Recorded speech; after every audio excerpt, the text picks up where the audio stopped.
Good morning. Good morning. What's going on, everybody? What is going on? Happy Monday, July 27th. What is going on? Hopefully everybody had a nice weekend. Remember that whole plan of taking Friday off and then LeBron decided to sign with the Philadelphia 76ers? You guys remember that? All right, it was a fun weekend. Fun couple of days. Listen, we got probably, I would say, what do we got? A couple big decisions left around the NBA, more of these restricted free agents, and then it will quiet down here for a bit. But I appreciate you guys being a part of the show. Thank you for coming on here on this Monday. And we got a packed show today. That I can tell you. I can tell you that we got a lot going on this morning. I can tell you we'll have a guest on this morning as well. Perfect timing for the guests as well. But still got, obviously a handful of topics around the Lakers, around the NBA. So looking forward to doing the show today. Cheers to everybody, whatever you're drinking. I got my second cup of coffee going today. A little bit of milk in this one. Did the first one just straight black coffee on this Monday. Second one, I was like, all right, let's put a little milk in this one. Of course, as always, we'll take a look at everybody's comments, try to get to as many of those as possible. I'm solo today, so just a heads up on that. So if I'm a little, if I'm a step behind, I'm trying to give myself already an excuse here. All right, let me give everyone a quick rundown of the show, and then we'll get the show started. It's kind of an interesting couple of days because, the more that we learned about LeBron on Friday, the more that we keep talking about, hey, there's going to be a chain reaction around the NBA.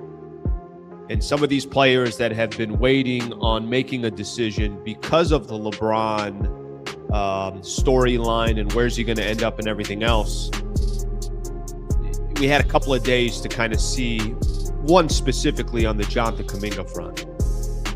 I'm still very, very confused about Jonathan Kuminga. I've read some reports that, hey, this is coming down to basically it's slim pickings for Jonathan Kuminga. He'll probably end up a Laker. I've heard the Cavs are out of the mix. I've heard the Cavs are in the mix. I've heard it's going to come down to Jonathan Kuminga and nobody else matters, that he's trying to get a longer or a shorter-term deal rather than a longer-term deal. And there are some rules about a sign and trade where you have to do a 3-year deal. So we'll get the latest on Jonathan Kuminga. One of the storylines that came out over the weekend was Keith Smith giving his opinion on Jonathan Kuminga. And we'll be fortunate enough to have Keith Smith on the show. He'll come on in about 10 minutes or so. So we'll pick Keith Smith's brain as much as we can. Keith Smith does a great job covering the NBA and certainly all around the league. But Keith Smith will join us here in about 10 minutes, and we'll get his thoughts, not just, by the way, on Jonathan Kuminga, but just, I think there's certain people to get on the show. Keith's a perfect example of this. There's somebody that's not covering the Lakers on a day-to-day basis. What does he make of what the Lakers did this offseason, how he looks at the rest of the Western Conference? Why the hell did Jaylen Brown end up with the Sixers? So we'll get into all that stuff. So we'll save some of that for when Keith Smith comes on. One of the other biggest storylines around the Lakers right now, and this is because obviously LeBron chose to go play with the Philadelphia 76ers. One of the bigger storylines right now is what's going to happen with Bronny James. So I'm seeing a lot of different stories that are out there in regards to Bronny. If you guys remember, former Laker back in the day, Devin George. If you guys remember Devin George, you should remember him, unless you're too young and you don't remember him. But Devin George was part of the Lakers. Was he there for the whole three-peat? I want to say he was there for the whole three-peat. But Devin George, one of the role players for the Lakers, was asked recently about Bronny. It's kind of interesting to get his take on that. I think I align more with what Devin George is saying. I've talked a little bit about Bronny James, but I'm already seeing all these different trade scenarios. And hey, throw Bronny James, package him into Philadelphia.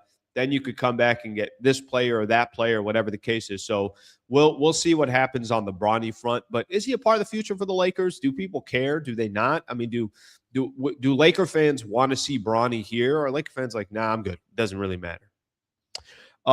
I felt like from the show that I did on Friday, there's a longer conversation out of this. Talked, obviously about the news with LeBron. I got a lot of comments that were either live or I went back and read some of the comments during the show on YouTube. And a lot of the comments were, well, why the hell would LeBron sacrifice that much for the Philadelphia 76ers and he never did it for the Lakers?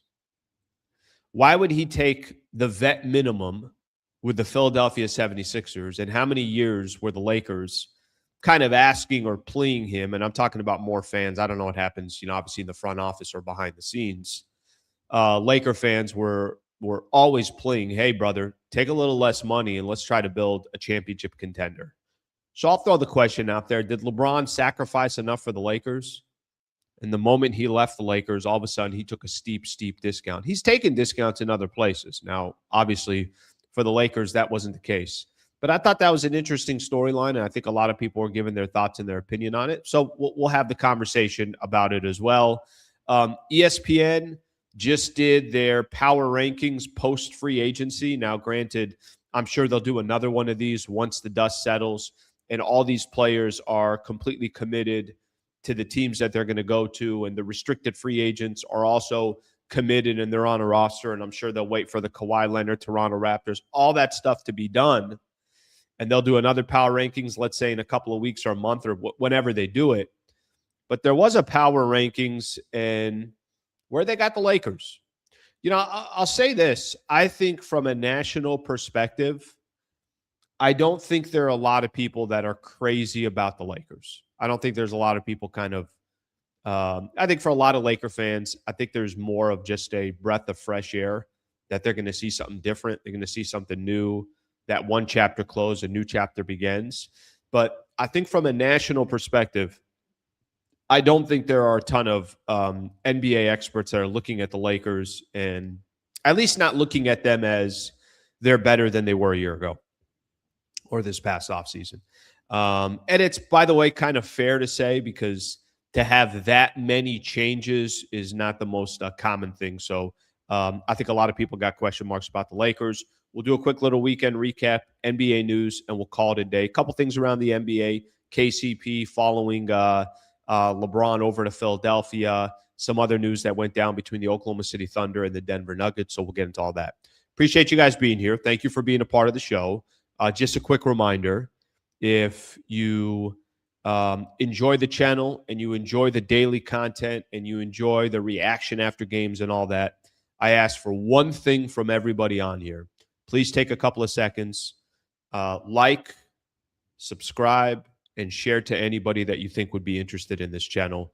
It would really help the channel. It means a lot to me. Obviously free for everybody. So if you can do that, I would greatly appreciate it. All right, let's take a look at a couple of the comments here and go from here. Let's see what we got here. Slee, the Lakers did most of what Bron asked. What he just did is why you take the stance of Riley. Their employees never give them that power. Okay? Interesting there. Let's see what we got here. Let's get some more. LeBron is an attention-seeking mega maniac. Okay? LeBron knew he wasn't going to win with Austin Reaves on the front lines with Luka. LeBron didn't give the Lakers any discount when they tried to build a championship team the last 6 years. I told you guys there were a lot of comments, as you can tell here. Let me go in order, so we'll save some of this. That way, we'll have Keith Smith for a little bit, and then, once Keith goes, we can kind of have this conversation because I know most of that stuff's going to be coming here. We'll continue to have that conversation. So shout out to all the comments here. Very active as always. I appreciate you guys. A lot of people on here just saying good morning and enjoy your coffee and all that. I appreciate you guys. All right, so let's kind of get to the latest here. And if you're sending supers, don't worry. 100%. I'm gonna get to those. Here's what I will say, and this is the latest. Again, we'll go back to the Jonathan Kuminga front. All right. Listen. This is a big piece for the Lakers. It is. Like I know that I've spent a lot of time talking about Jonathan Kuminga, but until this man ends up somewhere and decides to play for the Lakers or the Cavs or somewhere else, this is still a big piece for the Lakers, in my opinion, in the offseason. I'm not telling you, he's the difference of winning a championship or not. But what I'm telling you, based on the Lakers' needs and what they have right now, Jonathan Kuminga is still a big question mark that could be a, significant difference of how the rest of the offseason goes. That would be your starting four on the Los Angeles Lakers. And clearly the Lakers are pitching him to not just the exposure, not just playing for a Laker brand, but also getting a chance to be with Luka, with Austin Reaves, some other guys that will obviously distribute the ball. They want to give him a role. Here are all the different things that I've heard here over the course of, these last couple of days in regards to Jonathan Kuminga. Keith Smith, who we'll talk to here in a few minutes, he kind of made the rounds here, and some of his video was going viral from doing one of his YouTube shows. Here's one piece that he said. He said the challenge with Kuminga is that if he's going to take less money than what he wants, then he only wants to do it for a year. He doesn't want to do a 3-year deal, and in order to do a sign and trade, he would have to have a 3-year contract. That gets him stuck a little bit. He doesn't want to be on a smaller contract that devalues himself. Okay, that's Keith Smith. That's his perspective. I saw something from Brian Windhorst this morning. Again, I'm going to point this out here. The Cavs are still in the game for Jonathan Kuminga. I've talked to his agent. He does see a really good fit in Cleveland. I listened to the pathways the Cavs have to get him, and I don't think they are realistic. That said, if you told me 7 weeks ago that the Sixers would have Jaylen Brown and LeBron James, I would have not thought that was realistic. So, again, this is Brian Windhorst giving his thoughts on, again, the Jonathan Kuminga front. I saw another one. Let me just, kind of just go down the list here. There were a lot of ties here.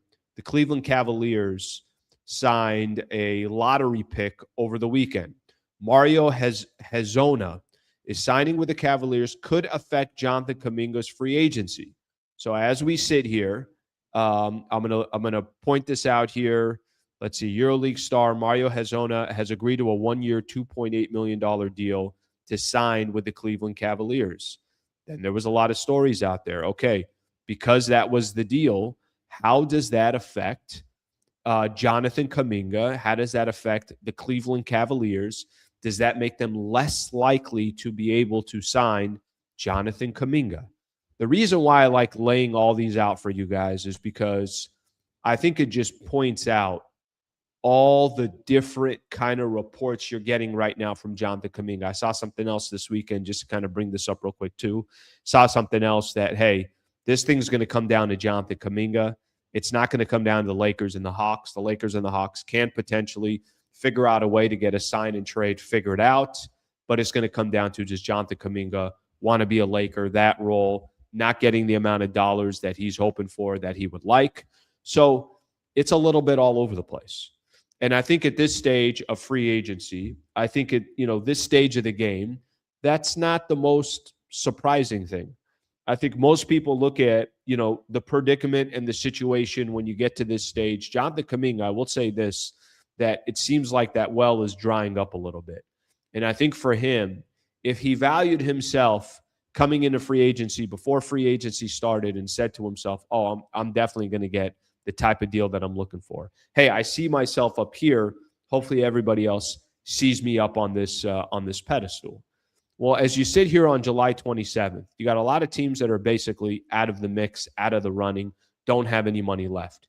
You got the Lakers, and it was Anthony Slater that was last week that said Rob Pelinka keeps calling on about Jonathan Kuminga. So the Lakers are doing everything in their power to try to figure out a way to get Jonathan Kuminga on the Los Angeles Lakers. But as we sit here today, it sounds like it's only coming down to a couple of teams. I did see a story again today that there's still a path for the Cleveland Cavaliers to end up with him, that the signing that they made for the Euro star, Mario Hezonja, does not necessarily completely affect them or take them out of the running. So we're a little bit all over the place when it comes to Jonathan Kuminga. Here's a question that I'll ask, Laker fans on here as we get ready to get Keith Smith on the show. Is Jonathan Kuminga being overvalued, or is it very important for the Lakers to get him?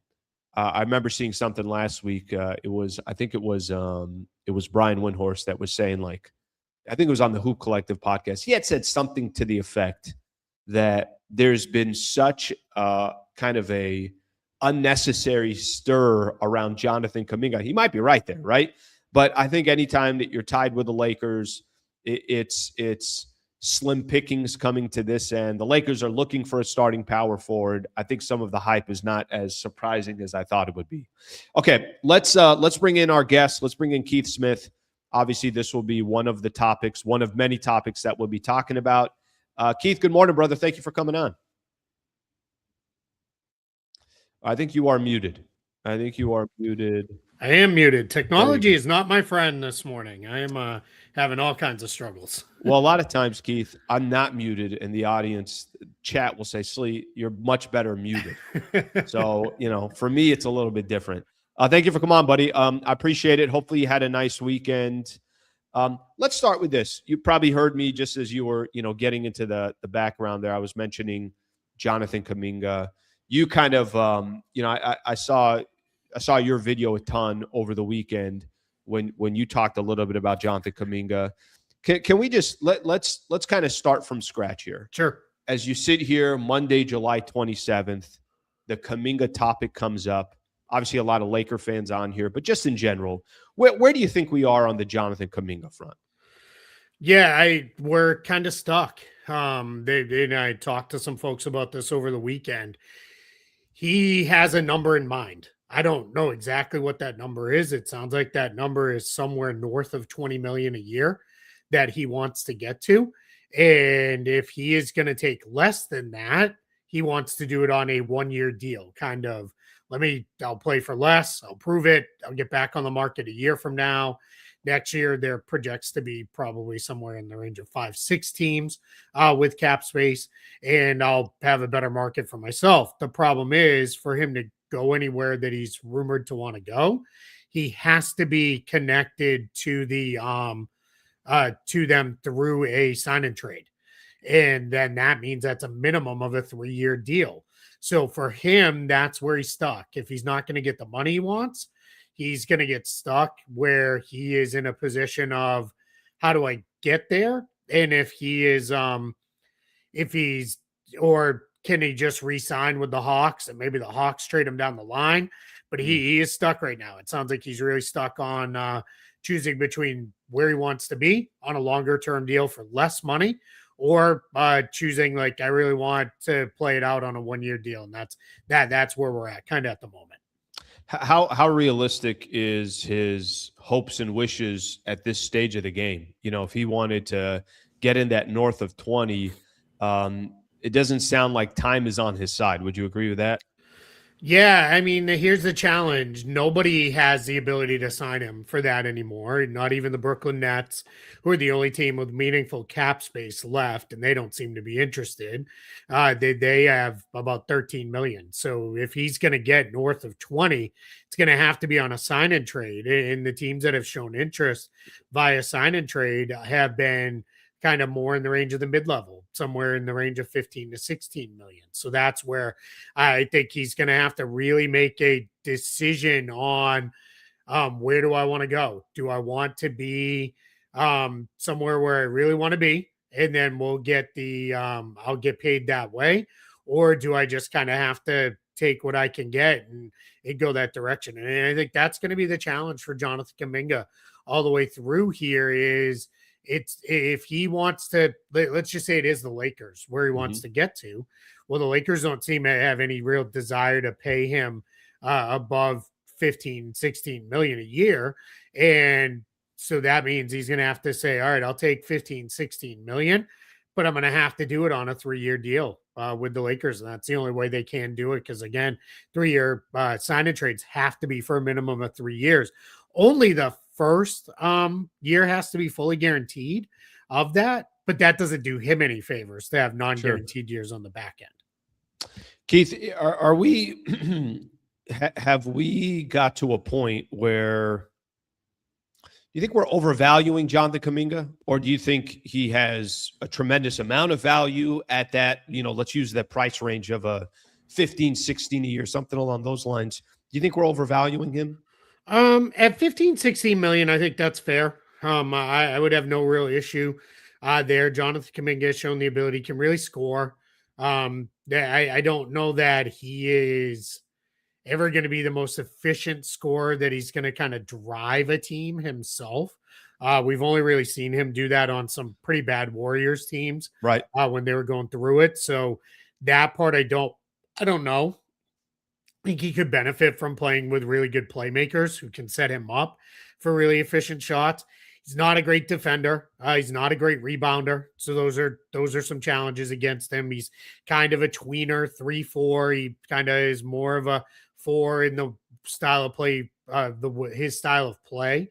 But he's more of a 3-sized guy in the way he rebounds. So that's a little bit of a challenge. But I do think at 15 million, and he's still young enough that maybe if he lands in the right spot, you kind of untap something in there in him, find it for him a little bit and help him move along that way. If he found his way in LA and is representing the Lakers for next season, how do you think his fit would be? How do you think he would fit specifically with JJ Redick and Luka, Austin Reaves, Kessler, and everybody else? Yeah, I think there's a chance it goes pretty good. I think for Kuminga, he'd immediately be the best power forward on the roster, probably, because I don't buy Mamu as really a 4. I think he's much more of a small ball 5, which is kind of his perfect role.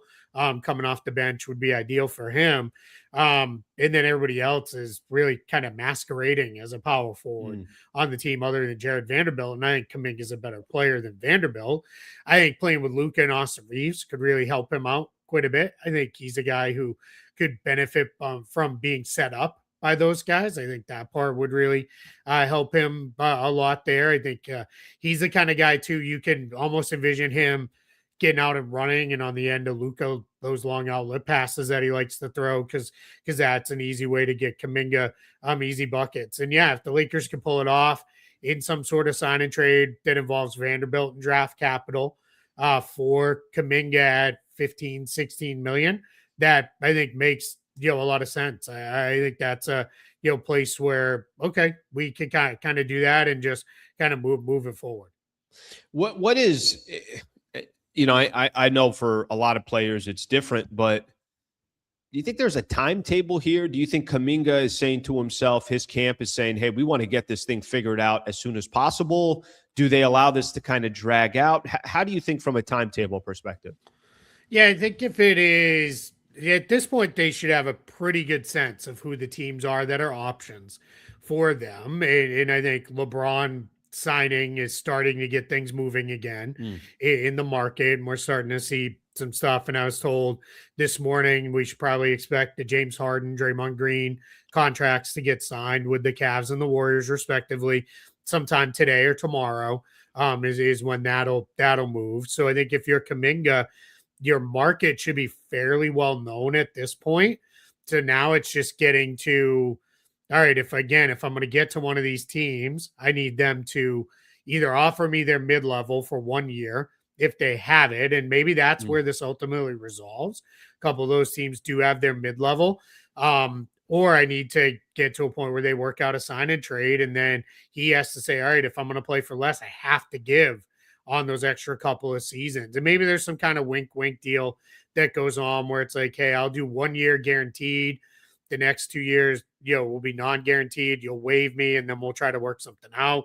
That could be a possibility, that we would see. Obviously, that's something you got to kind of keep in your back pocket, not tell anybody about, because that would be circumvention. But I think there is ways you could make that work out there if you're Kuminga. So I think we're just in a position with him where there's no real rush on this, because I don't think any of those teams' situations are changing drastically in the next couple of days. And then what it really comes down to is you want to have this done by the middle of August, so that one, you know where you're going to live, because most players are back in the home market or their team's market right around the beginning of Labor Day, because they'll start those informal workouts as teams right after Labor Day weekend. So I think we're in a position where he really just wants to be in a place where, let's kind of get this set and let's get it done. So I'd say a realistic timetable is sometime within the next 2-3 weeks. Okay, final one on the Jonathan Kuminga front. A lot of Jonathan Kuminga talk this offseason. When the dust settles, do you think more likely he ends up with the Lakers or more likely he ends up somewhere else? Yeah, I think it might end up being the Lakers. I think they're pretty motivated to get him. I think right now it's just it's like any one of these situations where it's a contract, and this one also involves trades. And I always try to remind folks in a sign and trade, it's a three-party agreement because you have the player, the incumbent team, and the new team he's going to. They all have to be in agreement. If anyone is not, it doesn't really work out. So I think the Lakers have shown the most interest in adding him of any team. I think they have the most need. And I think for the Lakers, where it is, all right, if we can get to a place where Jared Vanderbilt and 3 second-round picks, which they now can trade, is enough to go out, I would be very careful of trading the one swap right they can trade. I don't know that I want to do that. I'd rather save that kind of if something comes up in season. That's your kind of last big draft capital chip. But yeah, if you could get Kuminga moved for the 3 seconds along with Vanderbilt as matching salary, I think that could get done. I was told the Hawks they're still open to that idea. And a lot of people took that as the Hawks want Jared Vanderbilt. The Hawks want the draft picks is what they want. They don't want necessarily Jared Vanderbilt. And they're not too worried with the way their cap sheet looks of having him on the books this year and next. They know they could kind of work that out or get him moved if they need to. So I think that's kind of where we're at. All right. Well, that's good insight there. Very, very good insight. I just, your overall thoughts. You and I don't think we chatted since free agency started. So just to kind of get your gauge on, I think to me that the topic that I see the most of what the Lakers did is the Walker Kessler trade. And a lot of people think Kessler could be a good fit. Yes, there is risk, no question about it. A lot of people question how much compensation the Lakers gave back to the Utah Jazz. When you think of Walker Kessler and the deal he got to come to LA, what kind of comes to your mind? I think the contract value feels fair. I think the Lakers paid a bit of a high price in the trades, but that's how it works when it's a sign and trade. And they didn't want to get into a place of let's do this as an offer sheet and see if the Jazz match, and maybe that messes up something else the Lakers had in line. As we saw, the Lakers, as they have been apt to do under Rob Pelinka, they kind of did everything at once, right? It was bing, bing, bing, bing. And that's I think just the way they've preferred to do it under Pelinka's regime is let's just get to where we are and let's just kind of knock these signings out all in a row.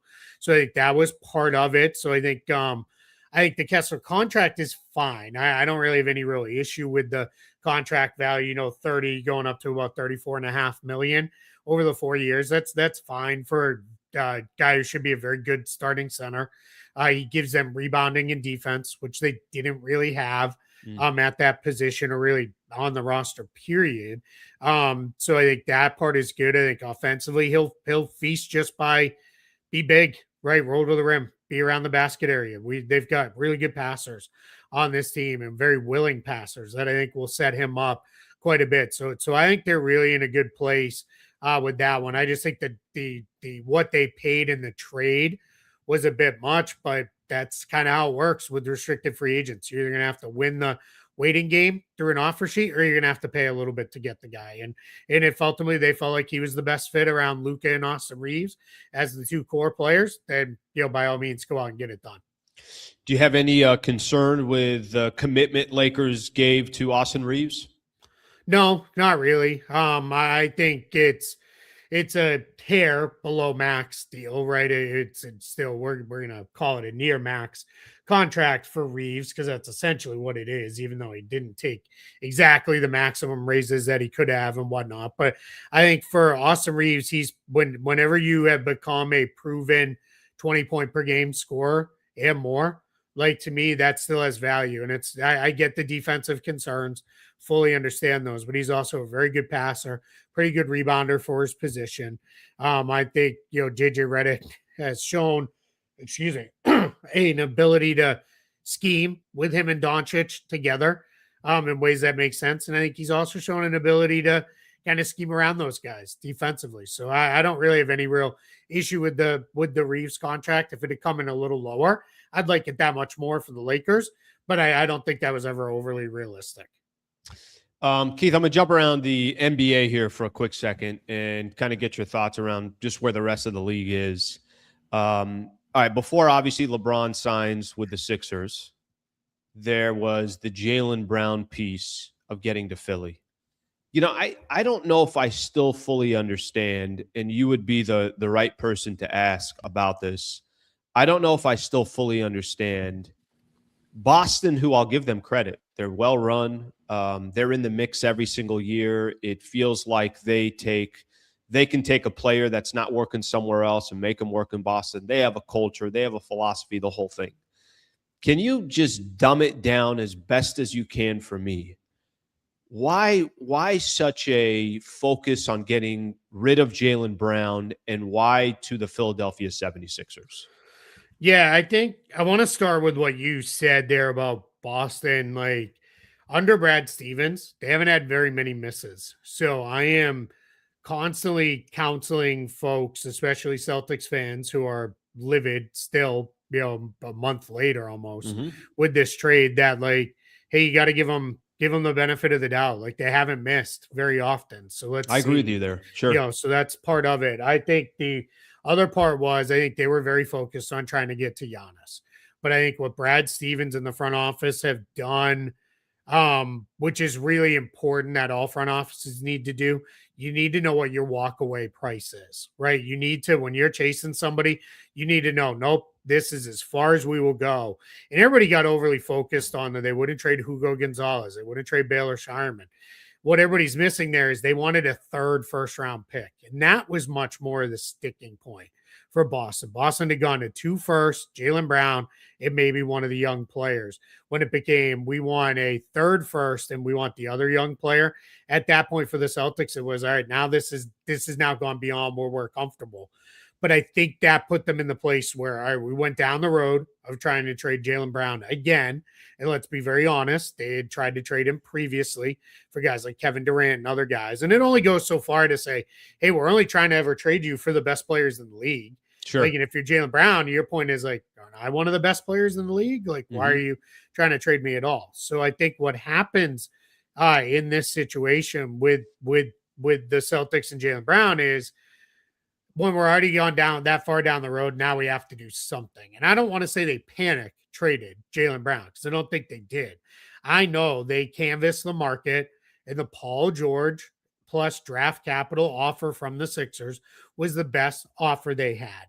And I said, then what was the point of maybe wait one more year, right? Like wait a few more weeks. Like this guy has 3 years on his contract left. Like why did it have to be in the immediacy? And what I was told by the team was they felt like it was going to be time to move on. And I think they know with Jaylen Brown, there's always a chance that turns into now it turns ugly and it gets nasty and things get bad throughout the rest of the summer. And like I said, when everybody gathers around Labor Day, is that going to turn into a problem when he's back in the facility? Where does it go? And I think for them, it was, all right, we got really good draft capital back from the Sixers.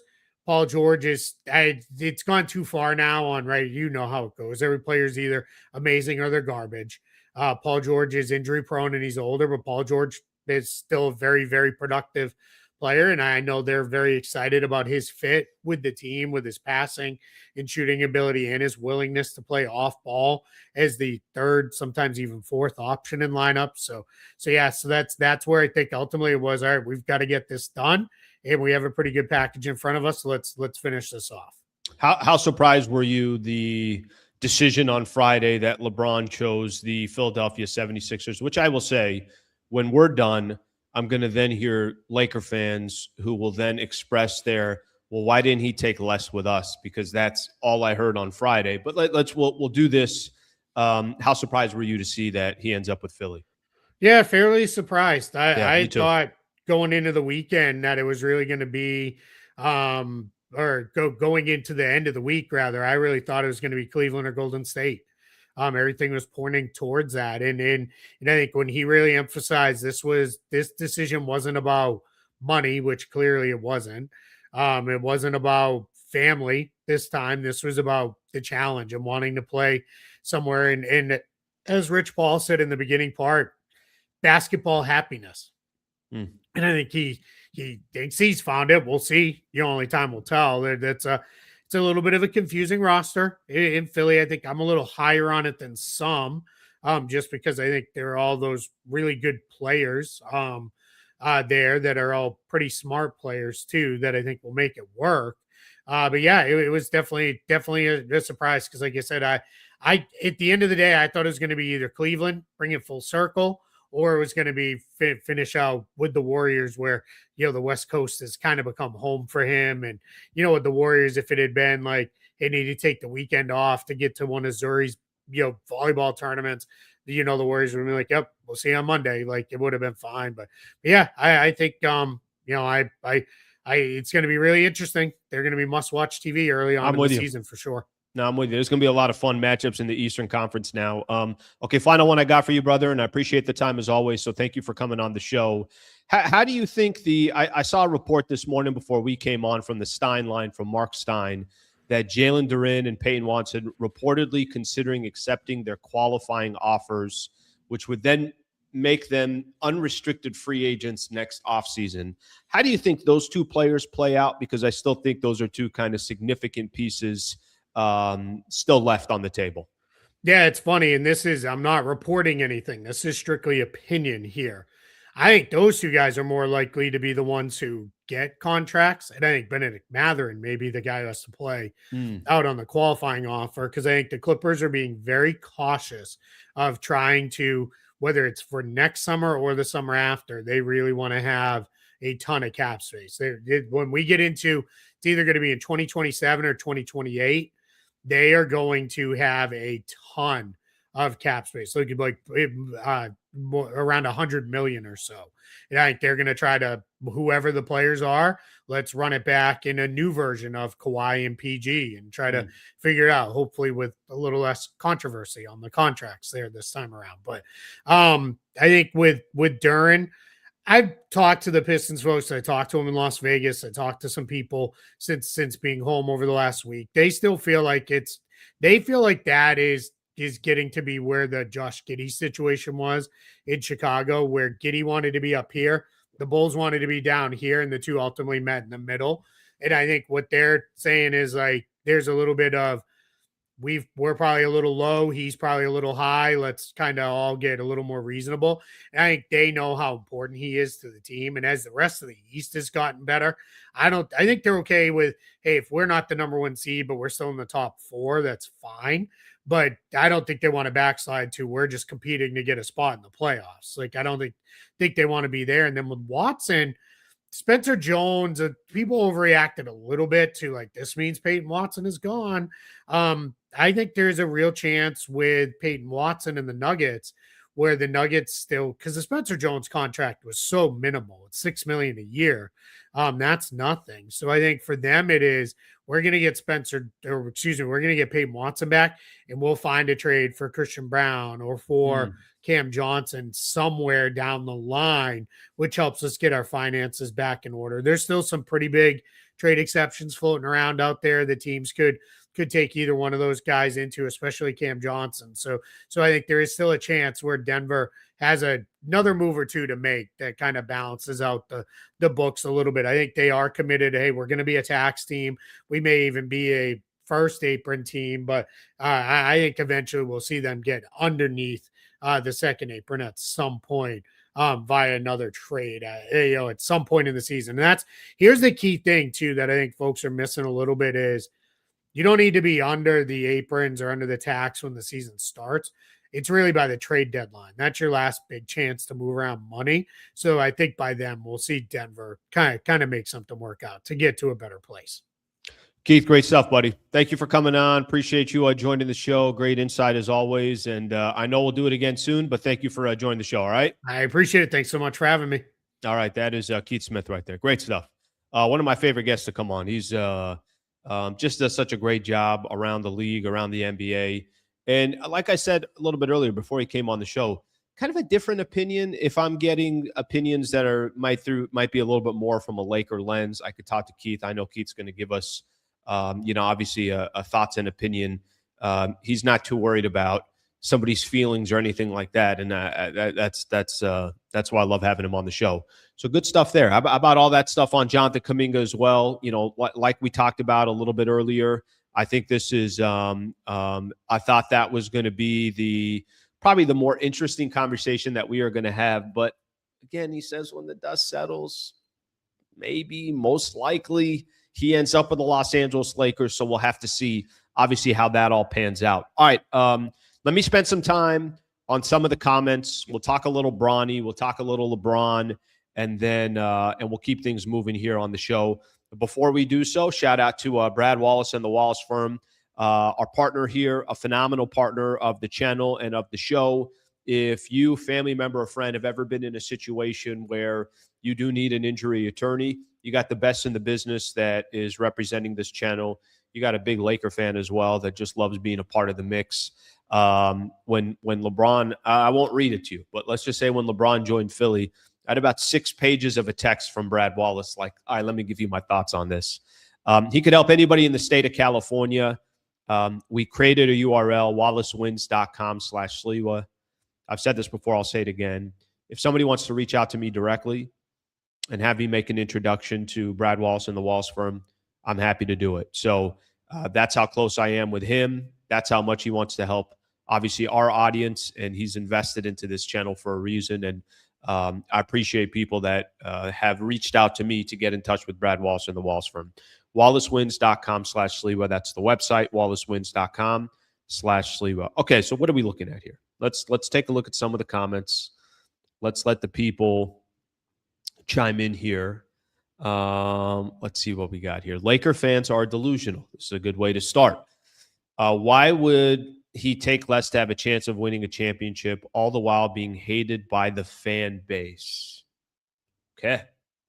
We might just end up jumping to some of this LeBron stuff because I think more people want to get into this topic. I was asking the question earlier, and I mentioned it as well to Keith here. But when I did the show on Friday, so ended up doing a live show on Friday, maybe a couple of hours after the announcement, hour and a half after the announcement, LeBron joined in Philly. And we found out 2 years, $8 million. While I was doing the live show, and then all the comments afterwards, there was a lot of Laker fans like, hey, what the F? How come you didn't take a discount when you were in Los Angeles? How come you didn't take a discount when you were with the Lakers so you have a better shot at competing for a championship while in LA? So I think that in itself kind of started its own conversation. And I think this is an interesting comment. Why would he take less to have a chance of winning a championship, all the while being hated by the fan base? Yeah, the relationship with LeBron is, and maybe it's because I'm doing a YouTube show. Maybe people who have something negative to say are typically louder on shows like this or on social or whatever the case is. And maybe a lot of Laker fans don't feel this same sentiment. But the sentiment that I got on Friday was, what a slap in the face.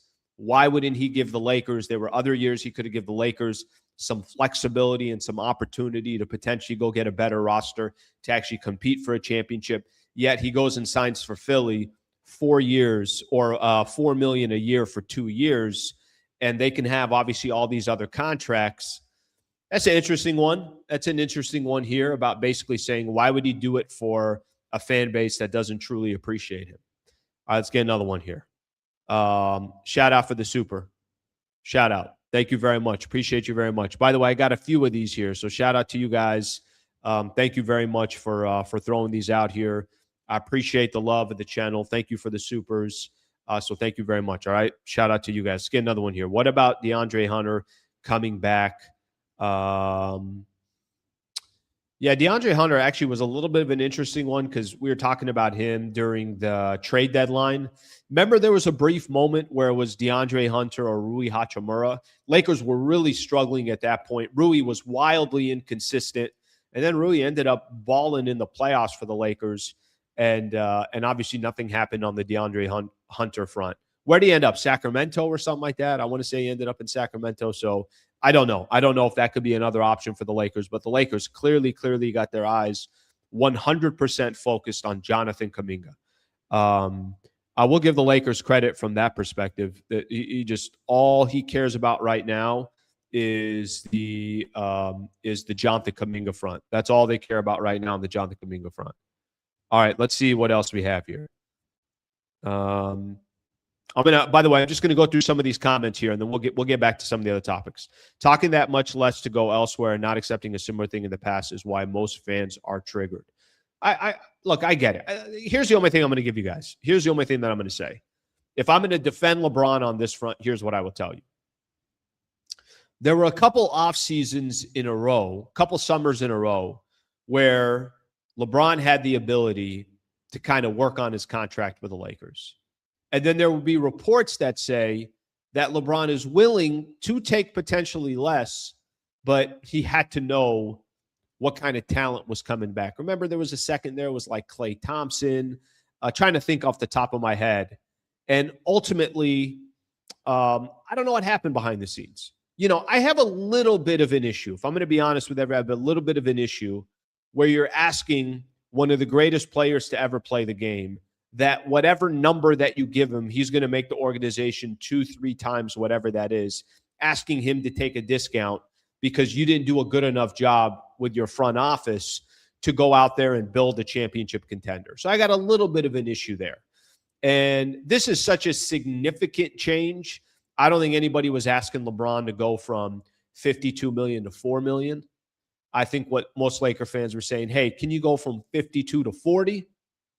Can you just go down a little bit so that now they can afford whatever it is, another wing, another shooter, another big man? I'm just using as an example.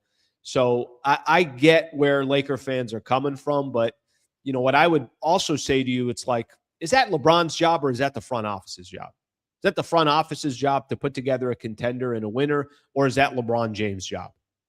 LeBron's all of a sudden the guy who's still box office and still valued as much of value as any player in the NBA from a, again, box office notoriety perspective, selling tickets, legendary status, all that. He's supposed to take less because your front office hasn't done enough on their end to put together a championship type of roster. That's the only part that I think I push back a little bit on. Let's see what we got here. Let me get a couple more in here. LeBron hates Laker fans. It takes two to tango. Okay. LeBron, glad he's gone. Tell me how you really feel. Bron didn't want to be a third option, so he went to the team, makes him the fourth. Make it make sense. Well, I will tell you this. You know, I will say from, you know, my perspective, and I said this before, I think the Philly fit's a good fit. I think he's not going to be asked to do much there. I think he can help them to get to the NBA Finals. I think they're better off with LeBron than not having LeBron, and clearly financially was nothing. But he's not going to the Philadelphia 76ers to carry a franchise. He's not. I mean, he was carrying the Lakers in the first round. He's not asked to do that. He will be the fourth option. You're right. There's other times where there's going to be plenty of times where they don't need LeBron to play 82 games. They don't need LeBron. They need LeBron for the playoffs. And by the way, that's how they're going to strategically need to be with Joel Embiid. But the Philly front, I think, is interesting. And, you know, in a weird sense, I kind of understand where Laker fans are coming from in the, you know, obviously in saying that, again, in maybe you can call it pleading of why LeBron didn't take less with the Lakers. But that's honestly, that was one of the major things I took away from doing the video on Friday. I went back, I think I was listening to it on Saturday, or I was going through, you know, some of the comments, and I'm like, damn, everybody's, you know, spending a lot of time on this. Everybody's spending a lot of energy on, well, why didn't LeBron take less with the Lakers and then jumps to Philly and takes obviously as little as possible? You know what's going to be interesting? Shout out here. Thank you very much. Appreciate you. Thank you. You know what's going to be really, really interesting from my perspective is if we end up getting more information down the road on what really happened. You know, was it LeBron that went to the Lakers and said, hey, I'm done here? Was it the Lakers that said, hey, we are planning to go in a different direction, so let's just do this the right way? Why don't you go off on your own terms? Everybody will put out a statement the next day or the same day. talking about how great both sides are, but we're turning the page and we want to go to Luka Doncic. If I'm being honest with you, I probably lean more towards that. I probably lean more that the Lakers were probably the more proactive of we want to do this the right way, but we really need to start moving on and trying to build around Luka Doncic. But it also kind of felt like it was time for both sides to move on. So we'll see if there's ever, obviously any information on that. All right, let me see a couple more here. They won't beat OKC or the Spurs. They won't even beat the Knicks, who have a better team. Means players knowing their roles. Now, I don't know if you're talking about, I'm assuming you're talking about the Lakers there, or maybe you're talking about Philadelphia. We didn't win more championships with LeBron because the running mates LeBron chose were either always injured or Westbrook. Yeah, I don't think you guys are giving – I think there's a lot of people that don't want to give LeBron any credit.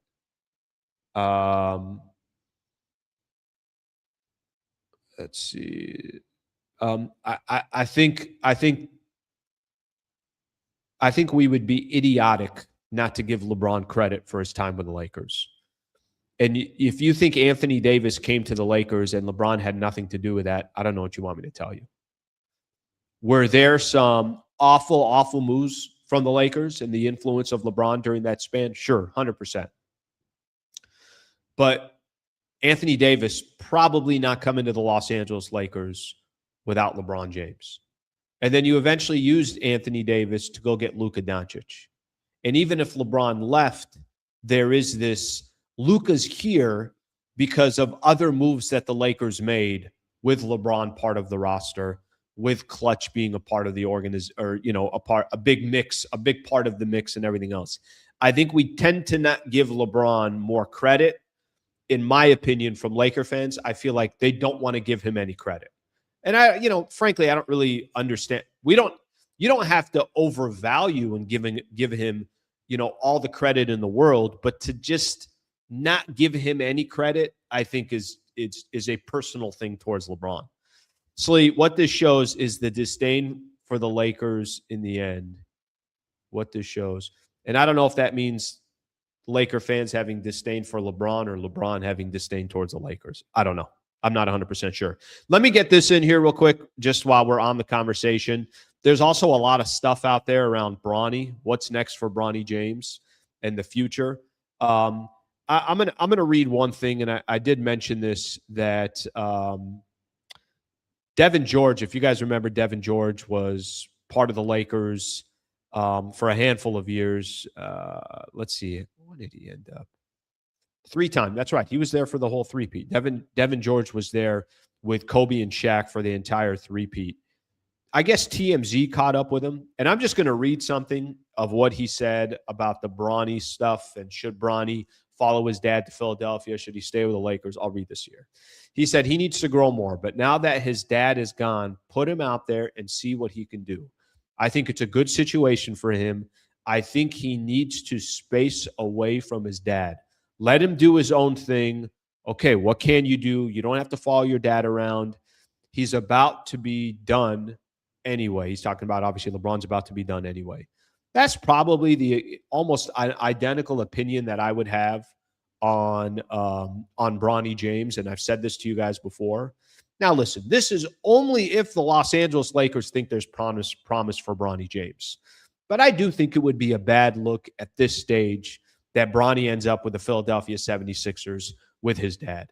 I think he's better off kind of starting his own chapter, doing his own thing. And if the Lakers value him, what did the Lakers do this summer? They got younger. They got more athletic. Obviously clearly building for the future. Technically, if they like what Bronny brings to the table, then he should be fitting into this mold of what the Lakers' future should be. If they don't think he has promise, and if they don't think they could develop him, and if they don't think he could be the player that they need him to be over these next couple of years, then that's a completely different conversation. Then I think you obviously move on from Bronny. But I said this, and I'll say it again. If you told me Bronny stayed with the Lakers, I'm not making this big deal. I can't believe they kept him. I'm not. That's not the front that I'm taking. That's not the position that I'm taking. I don't have an issue with Bron staying with the Lakers if the Lakers feel that He's got some true promise. He's got some true potential. I mean, look at the players, some of the players that the Lakers have right now. They're a lot younger. I mean, I think before Kevon Looney joined the Lakers, the oldest player was Austin Reaves. So it just shows you how young they got and how they are looking towards the future. And guys like Adu Thero and Cameron Carr and Zaire Williams, they're definitely taking a different approach in how they're building. Well, if Bronny, you feel like, is a part of that future, clearly I think Devin George and I share the same opinion. Don't follow your pops. I mean, if the Lakers want to keep you here, then don't kind of fall into this, well, I got to go wherever my dad does. I think that would be a bad look for Bronny James. So that's my opinion on that. So, okay, we hit on the latest with Jonathan Kuminga. Obviously Keith Smith broke that down for us. We hit on, did LeBron sacrifice for the Lakers? Do people have a bad taste in their mouth? So we got a chance to do that. And then that's the piece of the portion I mentioned for Bronny James as well.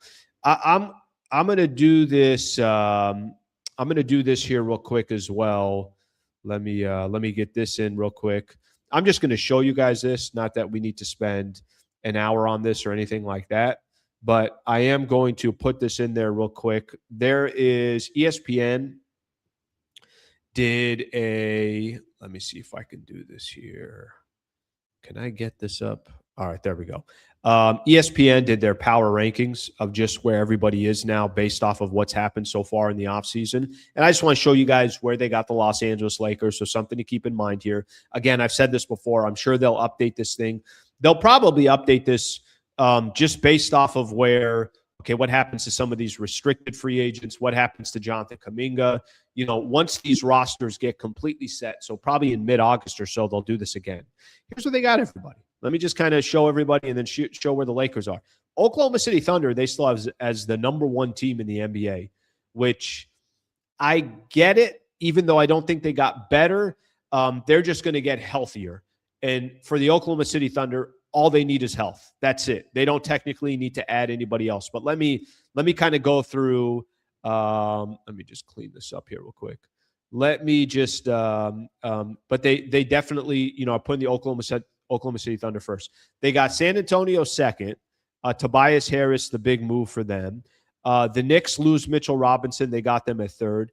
Denver at fourth is a little bit of a surprise to me. I'm surprised they got that with all kind of the question marks with the Denver Nuggets. Philly at 5. So now you got 3 teams already in front of the Lakers in the Western Conference. Let's go. Detroit 6. 4 teams in front of the Lakers. You put Minnesota at 7. Then you got Cleveland, Boston. 5 teams in front of the Lakers because you got the Houston Rockets at the number 10 spot. The biggest problem for the Houston Rockets, they just had to get healthy. They're going to get some players that come back. And then you got the Los Angeles Lakers sitting at number 11. Now, what happens to the Lakers from here?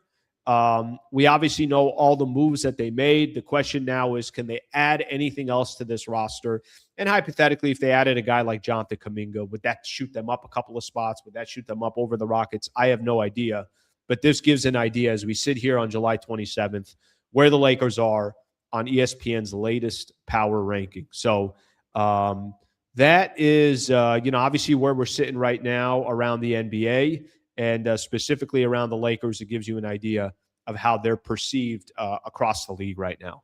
Okay, final thing we're going to do here. I do got some NBA stories that I want to get into, so we'll do that here in just a second. I'll read some of your comments as well. So as we kind of get ready to wrap up the show, we'll spend a few minutes looking at the comments and everything else. The only thing that I will mention here real quick on the NBA front, by the way, our weekend recap is presented by Brad Wallace and the Wallace firm. WallaceWins.com/Sliwa. That's the website that you can go to. Here's what I'll just say. Some things that happened around the NBA over the weekend. And then, like I said, we'll read some of these comments here. I thought it was interesting, this Spencer Jones situation with the Denver Nuggets. So Denver matched the Oklahoma City Thunder for the fully guaranteed 2 years, $12 million offer sheet on Spencer Jones. But what it really did more than anything else, it basically took the Nuggets into the second apron. Now, you heard Keith Smith talk a little bit about it. What they do from here, we'll have to wait and see. But by matching Jones' offer sheet, the Nuggets' projected tax penalty will increase by $32 million, nearly doubling from $36 million to $68 million. Now, what they got to figure out is what to do with restricted free agent Peyton Watson. I guess the Atlanta Hawks, the Milwaukee Bucks, and the LA Clippers all have interest in Peyton Watson. So that was one of the bigger stories that happened over the weekend. It's kind of interesting as well. KCP, Kentavious Caldwell-Pope, obviously won a championship with the Los Angeles Lakers, has agreed to a buyout with the Memphis Grizzlies and plans to sign a one-year, $3.9 million deal with the Philadelphia 76ers after clearing waivers, sources told ESPN. So some big moves, obviously, for the Philadelphia 76ers in the offseason. This one, not the biggest one, but KCP still got value. How old is KCP? Where's KCP? 33 years old. He did underwent surgery to address misalignment of a right pinky finger in February. Missed the last 31 games of the season. I think KCP still has value. Obviously, you put him on the right team. He's got some championship pedigree in him. Certainly, he's got, what has he got? Championships with the Nuggets and the Lakers. I think those are the two chips that he has. I think those are most of the. Yeah, the only other thing on here is, I guess, the decision came down to the wire. Rich Paul said for LeBron James. I think it came down to the Golden State Warriors or the Philadelphia 76ers, but we'll leave that at that. All right, let's read a couple of the comments here, and then we will call it a Monday. Appreciate everybody being here. Thank you all for hanging out. Let's get another. Oh, let's see. Can Spencer Jones be a Lakers starter? Well, you're not going to have to worry about that. No. Because the Lakers, I think, got their eyes set completely on one player right now, and that's Jonathan Kuminga. So I will say that. Thank you for a couple of these supers here. I appreciate it. Trebla, what effect Jonathan Kuminga would have on the 2027 mid-level exception? I do think it was interesting that Keith kind of kept mentioning that one of the things that Jonathan Kuminga does not want to do, he does not want to get locked into a sign and trade where he now has to commit to a team for 3 years. He wants to be, let me get a prove-it year so I could come back next year and get paid properly, where 5-6 more teams have money to spend, which right now, obviously, that money has dried up. So I think the Jonathan Kuminga front, I think Kuminga's got a plan for himself. The problem is the market's got a different plan for him, and we'll see what eventually happens. Thank you for the super again. All right, let's see if we can get one or two more comments in here. Sixers starting lineup ridiculous. I don't disagree with that. The only thing I will just say on paper, right? But I agree with you. I mean, the lineup on paper is unbelievable. So you got to get guys that eventually sacrifice and find a way to make it happen, are on the same side defensively. You got to pull that rope in the same direction. That's up to Philly to figure that out. Now, I don't think Tyrese Maxey is a selfish player. Jaylen Brown is clearly an NBA champion and has championship pedigree and knows how to do so. I think is one of the top 10 players in the league. Embiid, all right, how do you fit into the mix? How is he going to sacrifice? LeBron, I'm not too worried about LeBron. I think he will do it. But you got a lot of egos there. Let's just say that. You got a lot of egos there. All right, everybody. I think we're good. I think we're good. All right, everybody. Jordan is a go. All right, you guys have your go conversations. Good stuff this morning. Thank you very much for being here. I appreciate you guys hanging out for the show. Shout out to Brad Wallace and the Wallace Firm. Thank you to Keith Smith for being a guest on this morning's show. I'm back on tomorrow morning at 8 a.m. So thank you, everybody, for being here. Hope you guys have a great rest of your Monday. And I will see you tomorrow at 8 a.m. Thank you, everybody. Have a great rest of your day.